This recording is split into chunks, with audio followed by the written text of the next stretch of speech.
விழாக்கு வந்திருக்கும் அனைவருக்கும் என்னோட மனமார்ந்த வாழ்த்துக்களை தெரிவிச்சுக்கிறேன். ஆக்சுவலி நான் தனியாக இங்கே நின்று என்னால் பேச முடியல. என்னோட ஹோல் டீம் இங்கே வந்தால் தான் எனக்கு அந்த பேச்சவே வரும். வாங்க தலைவா, டைரக்டர் வாங்க, எல்லாரும் இல்லையா போயிட்டாங்களா பாருக்கு? இதுதான் எங்களோட டீம். ஸோ நாங்கள் எல்லாரும் வந்து ஒரு 4-5 மந்த்ஸ்க்கு முன்னாடி வந்து நாங்கள் கும்ளியில் இருந்தோம். கும்ளியில் இருந்து ஒரு ஃபேமிலியாக எல்லாரும் இந்த படம் வந்து நல்ல மனசில் எடுத்தோம். எப்படியாவது இந்த படம் வந்து எல்லாரோட மனசில் போய் ரொம்ப நல்லபடியாக மக்களோட மனசில் எல்லாரும் நல்லபடியாக போய் சேரணும் அப்படிங்கிற ஒரே ஒரு தாட் ப்ராசஸில் இந்த படத்தை நல்லபடியாக பண்ணோம். ஸோ இதில் ஒரு மெம்பர் கம்மியாக இருக்கார், முத்து. அவர் வந்து இந்த படம் நல்லா ஓடிச்சுன்னா காவடி எடுக்கணும்னு சொல்லி பினாங்க்கு போயிருக்காரு. ஸோ அதனால தான் அவர் இங்கே மிஸ்ஸிங். ஸோ உண்மையிலேயே ரொம்ப சந்தோஷமாக இருக்குது இந்த ஹோல் டீமை வந்து ஒன்றா இங்கே நின்று பார்க்கும்போது. நிறைய மெமரி சொல்லிக்கிட்டே போகலாம். இன்றைக்கி வந்து இவ்வளோ பெரிய ஒரு வெற்றி கிடச்சிருக்குன்னா இது இவங்க எல்லாரும் சேர்ந்து ஒரு நல்ல உள்ளங்களோட ஒரு நல்ல மனசோட இந்த படத்தை நல்லபடியாக நடிச்சிருக்கிறாங்க. ஸோ அதுக்கு தான் இந்த படம் இவ்வளோ நல்லபடியாக வந்திருக்கு. ஸோ அதுக்கு first captain of the ship நம்ம நிதேஷ் அவர்களுக்கு வந்து ஒரு பெரிய ஒரு கரகோஷத்தை கொடுக்கணும். அவர் தான் இந்த படத்தோட ஹீரோன்னு சொல்லலாம். ஏன்னா அவர் தான் எல்லாரையும் வந்து எல்லார்கிட்ட இருந்து ஒவ்வொரு டேலண்ட்டும் வந்து வெளிப்படுத்தி அது கதையாக எழுதி ஒவ்வொரு வாட்டியும் வந்து இவர் ரைட்டர், எங்கள் ரைட்டர் காணும் எல்லாரும் பல ரைட்டர்ஸ் இருக்கிறாங்க. விஜய் இங்கே இருக்காரு. ஹலோ அனுராஜ். ஹலோ ஐயா வாங்க. இவர் தான் அவங்க வந்து பேப்பராக அனுப்பிச்சிட்டே இருப்பார். ஸோ நாங்கள் வந்து ஒரே லொக்கேஷன், அதாவது எல்லாருமே சொல்கிறாங்க ஒரு சின்ன படம்னு. பட் உண்மையிலேயே இது ஒரு சின்ன படம் இல்லை. இது வந்து ஒரு எங்களை பொறுத்த வரைக்கும் இது வந்து ஒரு ரொம்ப பெரிய ஒரு படம். ஏன்னா இந்த படத்தை வந்து எப்படி சொன்னார்னா, இந்த படம் வந்து மேக்ஸிமம் 1 hour 45 minutes 50 minutesக்குள்ளேயே முடிச்சிருவார் அப்படிங்கிற மாதிரி அவர் சொன்னார். ப்ரோ இது வந்து கொஞ்சம் இந்த சேட்டலைட் ப்ராப்ளம்லாம் வரும், கொஞ்சம் எக்ஸ்டெண்ட் பண்ணி கொஞ்சம் படங்கள் எடுத்தால் கொஞ்சம் இன்னும் நல்லாயிருக்கும் அப்படின்னு சொல்லி நாங்கள் வந்து டிஸ்கஸ் பண்ணிகிட்டே இருப்போம். ஸோ இந்த படத்தை பொறுத்த வரைக்கும் ஒவ்வொரு வாட்டியும் இந்த ஆக்டர்ஸ் எல்லாருமே நல்லா நடிக்கிறத பார்த்து உடனே சீனை வந்து உடனே இம்ப்ரூவைஸ் பண்ணுவாங்க.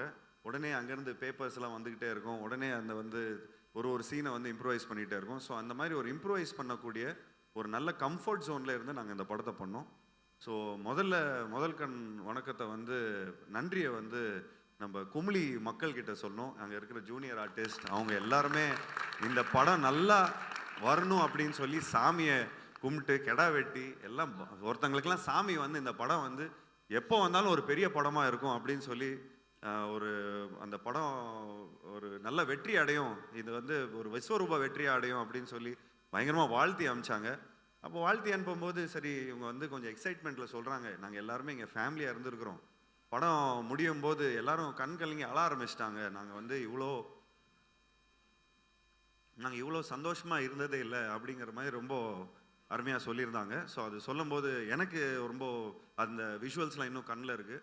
ஸோ அதை நினைக்கும் போது இன்னும் எனக்கு அவ்வளோ ஒரு மனசு வந்து ரொம்ப குளிர்ந்து இருக்குது. அதுக்கு வந்து ஒரு நடிகர்லாம் வந்து என்ன சொன்னார்னா, ஐயா நான் உங்களுக்கு வந்து டைரக்டரை பார்த்து சொல்கிறேன், ஐயா எனக்கு கோடி நன்றி, என் குட்டிங்கள் எல்லாரையும் நான் கல்யாணம் பண்ணி வச்சிருவேன், எனக்கு இந்த படத்தில் ஒரு நல்ல ரோல் கொடுத்துருக்குறீங்க அப்படிங்கிற மாதிரி சொன்னார். ஸோ இங்கே வந்து இளவர் சார் வந்திருக்காரு, இங்கே சார் இப்போ தெரியல, ஐ திங்க் அவர் அங்கே இருக்காருன்னு நினைக்கிறேன். ஸோ என் தம்பி ரம்யா சார் மிஸ் பண்ணுறோம். So 2 main pillars of the ஃபிலிமை மிஸ் பண்ணுறோம். அதை விட ரொம்ப முக்கியமான ஒரு பில்லர் இங்கே இருக்காரு ஐயா வந்து இவர் தான் நம்ம ஐயா வந்து ரொம்ப பாடுபடுத்திட்டோம் ஐயாவை. அதாவது அவரை ஃபுல்லாக படுக்க வச்சு, அதாவது உடம்புலாம் வலிக்கும், ஒவ்வொரு வாட்டியும் வந்து தண்ணி குடிக்க முடியாது, சாப்பிட முடியாது, இவங்க பாட்டுன்னு சம்டைம்ஸ்லாம் மறந்து வேற விட்டு போயிடுவாங்க. ஸோ அதெல்லாம் கொஞ்சம் மனசு கஷ்டமாக இருக்கும். பட்டு அதில் வந்து நீங்கள் லாஸ்ட் கிளைமேக்ஸில் வந்து ஒரு சீக்வன்ஸ் வரும், அந்த ஃபுல்லாக அலை அடிச்சுட்டு ஒரு சுனாமி மாதிரி ஒரு தண்ணியெலாம் அடிச்சுட்டு வரும். இது வந்து டூப்லாம் போடாமல் நானே பண்ணுறேன்னு சொல்லி அவர் ஃபுல்லாக பண்ணி எங்களுக்கு வந்து இந்த வயசில் கூட இந்த அளவுக்கு அவர் வந்து எங்களுக்கு பண்ண வைக்கிறாருன்னா, அப்போ நான் ஏன் வந்து தொடர்ந்து இன்னும் ஏன் நான் படம் பண்ணக்கூடாது? ஸோ நிச்சயமாக தொடர்ந்து நான் முயற்சிகள் நிச்சயமாக எடுத்துகிட்டு வரேன். உங்களை மாதிரி ஒரு ஸ்ட்ரென்த்து, அதாவது எங்களுக்கெல்லாம் நீங்கள் ஸ்ட்ரென்த்து கொடுத்துருக்கிறீங்க. ஸோ உங்களை மாதிரி ஆளுங்க எங்களுக்கு ஸ்ட்ரென்த்து கொடுக்கறதுனால தான் நாங்கள் இன்னும் நிறைய முயற்சிகள் எடுத்துகிட்டு வந்துட்டுருக்குறோம். ஐயா ரொம்ப நன்றி ஐயா. நீங்கள் வந்து பொறுமையாக இருந்து நாங்கள் பண்ண கூத்தெல்லாம் வந்து பொறுமையாக நீங்கள் வந்து சகிச்சுக்கிட்டீங்க. ஸோ அதுக்கு இது கரெக்டான ஸ்டேஜ்னு நினைக்கிறேன். இது வந்து இந்த நேரத்தில் வந்து நாங்கள் நன்றியும் சொல்லிக்கிறோம், மன்னிப்பும் கேட்டுக்கிறோம் ஐயா. நன்றி ஐயா, நன்றி நன்றி. ஸோ உண்மையிலேயே ரொம்ப ரொம்ப ஒரு ஒரு ஹாப்பியான ஒரு மொமெண்ட். இங்கே இந்த முகத்தில், இங்கே இருக்கிறவங்க எல்லாரோட முகத்தில் அவ்வளோ ஒரு சந்தோஷம் உங்களுக்கு தெரியும். நிறைய மெமரிஸ் இருக்குது. ஸோ இந்த படம் நல்ல வேளை இந்த படம் ரொம்ப நல்லபடியாக போச்சு. ஏன்னா இந்த படம் நல்லா போனதுனால தான் எல்லாமே ஒரு ஸ்வீட் மெமரிஸாக மாறி இருக்கு. நிச்சயமாக இந்த படத்தில் ஒர்க் பண்ண எல்லாருக்கும் அந்த ஒரு பியூட்டிஃபுல் மெமரிஸாக மாறி இருக்கு. அதுக்கு ரொம்ப ரொம்ப முக்கிய காரணம் நிதேஷ் அவர்களுக்கு எங்களோட இந்த தருணத்தில் நான் நன்றி தெரிவிச்சுக்கிறேன். அண்ட் இதே தருணத்தில் தேங்க்ஸ் நிதேஷ். தமிழ் படத்தில் நிறைய தமிழ் டைரக்டர்ஸ் இருக்கிறாங்க. நான் நிறைய படங்கள் நிறைய டைரக்டர்ஸோட ஒர்க் பண்ணியிருக்கிறேன். பட் சமீப காலத்தில் நிறைய இங்கே இருக்கிறவங்க எல்லாருமே நல்லா சொன்னாங்க. நான் கொஞ்சம் நல்ல படங்களும் பண்ணியிருக்கேன். 83 இந்த மாதிரி நல்ல நல்ல படங்கள்லாம் பண்ணியிருக்கேன். அவங்களாம் பார்க்கல போல இருக்குது. பட் எஸ், ஒரு தமிழில் ஒரு ஒரு ஒரு சக்ஸஸ் வந்து ரொம்ப ஒரு டியூவாக இருந்தது. அதாவது இந்த அளவுக்கு ஒரு சக்ஸஸ் வந்து ரொம்ப ஒரு டியூவாக இருந்தது. அதுக்கு இந்த தருணத்தில் நான் நன்றி தெரிவிச்சுக்கிறேன். So thank you so much for this success. ஏன்னா தமிழ் டைரக்டர்ஸ் கொடுக்காதது நீங்கள் எனக்கு கொடுத்துருக்கிறீங்க. ஸோ அதுக்கு வந்து இந்த தருணத்தில் நான் நன்றியை சொல்லிக்கிறேன். இந்த உங்கள் டீமுக்கு நான் நன்றியை சொல்லிக்கிறேன். ஸோ லிபின்க்கு நான் நன்றியை சொல்லிக்கிறேன். விஜய்க்கு நன்றி சொல்லிக்கிறேன். எல்லாத்துக்கும் இந்த தருணத்தில் நான் நன்றி சொல்லிக்கிறேன். எல்லாருக்கும் படங்கள் பண்ணும்போது நிறைய அதாவது எனக்கு தெரிஞ்சு இந்த படத்தில் ஏதாவது இன்ட்ரெஸ்டிங்கான சீக்வன்ஸ் சொல்லுங்கள் அப்படின்னு சொன்னால் எல்லாமே இன்ட்ரெஸ்டிங்காக தான் சொல்ல முடியும். இந்த படம் ஆரம்பித்ததுலேருந்து நம்ம துபாயில் இருக்கிற இந்த மேரியட்டில் இருக்கிற எல்லா மெனு கார்டு கூட நமக்கு தெரியும் எவ்வளோ என்னென்ன இருக்குதுன்னு. ஸோ அந்த அளவுக்கு நம்ம வந்து கண்ணன் ரவி சார்கிட்ட இந்த விஷயத்தை வந்து நம்ம பியூட்டிஃபுல்லாக பிச் பண்ணியிருந்தோம். ஸோ இந்த தருணத்தில் கண்ணன் ரவி சாரும் தீபக் ரவி அவர்களையும் நான் வந்து மேடைக்கு அழைக்கிறேன். ஸோ அவங்களும் இந்த டீமை வந்து நல்லபடியாக சப்போர்ட் பண்ணியிருக்காங்க. ஏன்னா அவங்களோட அதாவது அந்த அதாவது கண்ணன் ரவி சாரோட ஆஃபீஸே மேரியட் தான். அங்கே இருக்கிற அவ்வளோ ஃபிலிம் மேக்கர்ஸ் அங்கே இருப்பாங்க. ஸோ அப்போ அவர் எங்ககிட்ட சொல்லுவார், சார் எல்லாரும் முந்திக்கிறாங்க, நீங்கள் தான் ரொம்ப லேட்டாக இருக்கிறீங்க அப்படிங்கிற மாதிரி சொல்லுவார். இல்லை சார், நாங்கள் லேட்டாக வந்தாலும் லேட்டஸ்ட்டாக வருவோம். ஸோ இந்த கதையை வந்து ரொம்ப பியூட்டிஃபுல்லாக இவங்க கதையை கேட்ட உடனே இந்த படத்தை சூப்பராக பண்ணலாம் அப்படிங்கிற மாதிரி சொன்னார். ஸோ இந்த தருணத்தில் நம்ம விடிவி அவர்களுக்கும் நன்றி தெரிவிக்கணும். ஏன் அவர் எங்கே காணும்னு தெரியல, ஏதோ கோச்சிக்கினார்னு நினைக்கிறேன். ஸோ விடிவிக்கு நன்றியை தெரிவிக்கணும். ஏன்னா காலையில் 8 மணிக்கு அவர் தான் வந்து இந்த கதை சூப்பர் கதையாக இருக்கும் அப்படின்னு அவர் சொன்னார். சொன்ன உடனே ஆஃப்டர்நூனே மீட் பண்ணேன்னு சொன்னேன்னா ஆஃப்டர்நூனே மீட் பண்ணோம். அப்படியே ஸ்ட்ரைட்டாக போனோடனே மீன் சாப்பிட்டோம். ஒரு ஃபிஷ் ஃப்ரை பண்ணி வச்சுருந்தாரு, அதை சாப்பிட்டோம். உடனே அட்வான்ஸை கையில் இருந்த காசை என்னமோ இருந்து அப்படி நீங்கள் சும்மா அட்வான்ஸாக வச்சுங்க, நீங்கள் 2 வருஷத்துக்கு கழிச்சு கூட பண்ணுங்கள், ஆனால் நீங்கள் இப்போதைக்கு நீங்கள் இது பண்ணுங்கன்னு சொல்லி அவரை ஃபஸ்ட்டு டேரக்டர் ப்ரொடியூசர் கமிட் பண்ணுறதுக்கு முன்னாடி நான் அவரை கமிட் பண்ணேன். சரி, இந்த கதையை போய் கரெக்டான ஒரு இடத்துல நம்ம போய் சொல்லணும். ஆக்சுவலி வெங்கட் பிரபு சாருக்கும் சொல்லிக்கணும்.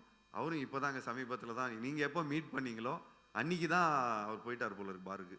ஸோ அவர் இந்த அதாவது என்ன அவர் வெங்கட் பிரபு எப்போ மீட் பண்ணாரோ ஒரு கிரிக்கெட் மேட்ச்சில் நாங்கள் வந்து இந்த மாதிரி கிரிக்கெட் பார்க்கணும், ஒரு நல்ல ஒரு இதில் வந்து நம்ம எல்லாம் பிக் பிளேயர்ஸோடலாம் உட்காந்து பார்க்கணுன்னு ரொம்ப ஆசைப்பட்டேன். அது கண்ணன் ரவி சார் மூலமாக தான் எங்களுக்கு நடந்தது. அதுக்கு தீபக் ரவி ரொம்ப பயங்கரமான ஒரு ஹாஸ்பிட்டாலிட்டி கொடுத்தாரு. அதாவது அங்கே இருக்கிற ஸ்டேடியமே அவங்களதுங்கிற மாதிரியே ஃபுல்லாக அவ்வளோ நல்லா பார்த்துக்கிட்டாங்க. எல்லாரையும் பியூட்டிஃபுல்லாக உட்கார வச்சாங்க. ஸோ அங்கே ஏற்பட்ட இந்த ஒரு நட்பு தான். அங்கேருந்து அப்படியே வந்து இது வரைக்கும் எங்கள் அப்பா வந்து ஒரு 99 படம் பண்ணியிருக்காரு. இது வரைக்கும் யாரும் வந்து ஒரு பாராட்டு விழா வச்சதே இல்லை. அதுக்கு வந்து கண்ணன் ரவி சார் ஸ்பான்சர் பண்ணி தமிழ் சங்கத்திலேருந்து ஒரு பெரிய பாராட்டு விழா பண்ணியிருந்தாங்க. அதுவே எனக்கு வந்து ஒரு பெரிய அச்சீவ்மெண்ட்டாக இருந்தது. ஸோ நான் நிறைய படம் ஹிட்டு கொடுத்தனோ இல்லையோ, ஆனால் இந்த பாராட்டு விழா எனக்கு பண்ணதில் நான் ரொம்ப ரொம்ப சந்தோஷப்பட்டுக்கிட்டேன். அந்த ஏதோ ஒரு விதத்தில் வந்து எங்கள் அப்பாவோட பிளெஸிங்ஸை நான் எடுத்துக்கிட்டேன். அதுக்கு நீங்கள் வந்து ரொம்ப காரணமாக இருந்தீங்க. அண்டு அப்பா ரொம்ப நேரமாக உட்காந்துருக்காரு. அவர் சாதாரணமாக இந்த டைமுக்கெலாம் வந்து ஒரு டைம் டேபிள் படி எல்லாம் ரூட்டீன்ஸ் எல்லாம் முடிச்சு நேரம் படுக்க போகிற டைமு. பட் அவர் ரொம்ப நேரம் காக்க வச்சிட்டோம். So thank you date, thank you so much for being very patient once again. எல்லாருக்கும் பத்திரிகை நண்பர்களுக்கு அவரோட மனநிலைமை இன்னைக்கு சூப்பராக இருந்திருக்கும். அதனால கண்டிப்பாக இன்னைக்கு அவருக்கு சாருக்கு தூக்கம் வராது. என்ன சார், உண்மை தானே சார்? சார் அவர் பலது பார்த்துருக்காரு சார். சார் கொஞ்சம் வாங்க ப்ளீஸ், நீங்கள் தான் முதல்ல எங்களுக்கு பஸ். ஸோ ப்ளீஸ் வாங்க sir. Super Good Films Tamil சினிமாவின் ரொம்ப ரொம்ப லெஜெண்டரி தயாரிப்பாளர் sir B Choudhary sir. So இந்த தருணத்தில் ஏன் நான் வந்து எல்லாம் எங்களோட டீமை மேலே கூப்பிட்டு வந்தோன்னா எங்கள் அப்பாவோட பிளெஸிங்காக தான் நான் வந்து மேலே கூப்பிட்டேன். ஸோ நிச்சயமாக 99 films OG producer, the real producer of Tamil cinema, one and only 99 films. So so அதில் வந்து நான் எங்களோட ஜேர்னிலாம் இருந்திருக்குது. ஸோ அந்த ஜேர்னியில் எங்களுக்கு ரொம்ப ரொம்ப பெருமையாக இருக்குது தட் நாங்கள் வந்து ஒரு ஒரு ஒரு மினிமம் பட்ஜெட்டில் இந்த படத்தை பியூட்டிஃபுல்லாக எடுத்து எங்கள் அப்பாவுக்கு ரொம்ப ரொம்ப பிடிக்கும். Please come. அப்பா கூப்பிட்றாரு. ஜூனியர் என்னோட சன். அவர் என்னை விட தாடி ஜாஸ்தி ஆயிடுச்சு. அது கொஞ்சம் இன்ஃபீரியாரிட்டி காம்ப்ளெக்ஸ் ஆகுது. ஸோ இந்த தருணத்தில் நான் வந்து நன்றியை தெரிவிச்சுக்கிறேன். So thank you date, thank you so much for hosting the like